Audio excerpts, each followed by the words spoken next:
Esmé parlait parfaitement français quand l'oncle s'entraînait encore à la prononciation. Il avait pour ses exercices un outil de prédilection, le Hamlet Machine de Müller. Le texte de Müller ne faisait que 9 pages, mais elles étaient le condensé, la distillation de plus de 200. Hamlet, ce n'était pas son seul nom, ni son nom fixe, et son identité elle-même n'était pas immuable. Dit « J'étais Hamlet.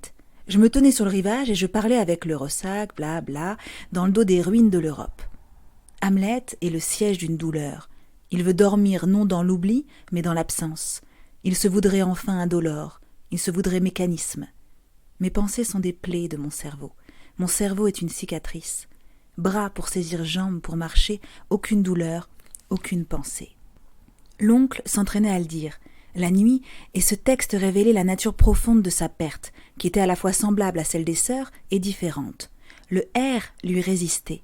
Il revenait en arrière et répétait, mais jamais ce R ne céda, et jamais ils ne devinrent mécaniques. Ni l'oncle, ni son R, et rien de sa douleur ne lui fut épargné. Les sœurs étaient jeunes, elles étaient souples. Elles crurent comme des plantes autour du vide en elles. Pour l'oncle, c'était différent. Sa perte ne fut jamais naturalisée. Elle ne devint jamais principe, demeura béance.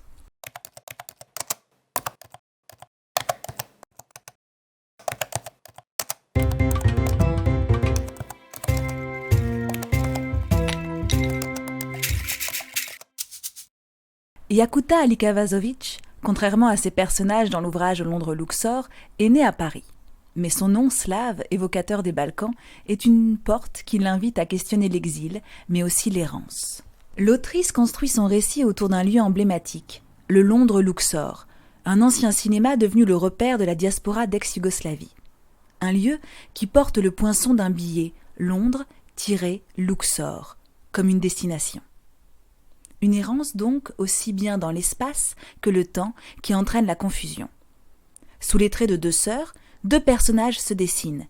L'une, Esmé, vit sa vie comme une imposture. Elle prête son nom, son image, son identité à un auteur. Si bien qu'Esmé publie une quantité de livres non négligeables qu'elle n'a jamais écrits. Elle répond à des interviews au sujet d'œuvres qu'elle n'a pas créées, comme quelqu'un qui s'efforce d'assumer un passé qu'elle n'a pas vécu. D'ailleurs, sa véritable identité, ses origines, elle les oublie. Lorsqu'elle va au Londres-Luxor, c'est pour retrouver sa sœur Ariana. Celle-ci a disparu depuis peu. Contrairement à elle, Ariana est fantasque. Elle consume sa vie, elle butine, séduit, passe d'une aventure à une autre sans attache, mais sans froideur pour autant. C'est parce qu'Esmé cherche des indices qu'elle va sortir peu à peu de sa routine. Accompagnée d'Anton, un critique littéraire qui tombe sous le charme inattendu d'Esmé, elle va être le fil conducteur du récit. Comme son personnage, le lecteur se laisse guider de manière insouciante et apparemment non réfléchie d'une page à une autre.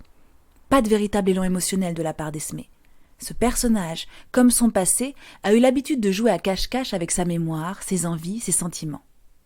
Au fur et à mesure du roman, Esmé dresse un portrait charismatique et précis du personnage absent. Il semblerait que nous en sachions plus sur Ariana, alors qu'elle n'est pas là, que sur elle. Et pourtant, elle se construit. Les personnages secondaires du récit sont tout aussi subtils et intrigants. Peut-être car il leur manque à tous quelque chose. Un brin de mémoire, la perte d'une terre, une identité incomplète. Comme en itinérance entre 2 lieux, le Londres-Luxor, avec son mime et ses mythes, devient le repère des âmes qui résistent, même passivement, pour ne pas tomber dans l'oubli. Voici un dernier extrait, page 101.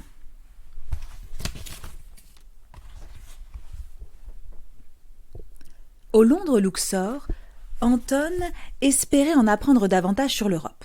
La guerre d'ex-Yougoslavie en représentait, pensait-il, la vie secrète. Il aurait voulu qu'on lui parle du siège de Sarajevo, 5 avril 1992, 29 février 1996, le plus long de l'Europe moderne, 329 impacts d'obus par jour en moyenne, 3777 pour le seul 22 juillet 1993. Mais personne, étrangement, ne semblait s'en souvenir. Peut-être était-ce en raison de ce silence qui leur venait par réflexe, mécaniquement, qu'ils aimaient le mime. Ils étaient durs avec lui aussi. Il l'imitait dans son dos, tard, dans la nuit, il le singeait, il le mimait, mais enfin il poussait à l'excellence l'art du mutisme, et il l'avait pris en sympathie, en avait fait une sorte de mascotte. Et puis mieux valait en rire qu'en pleurer. C'était presque une devise.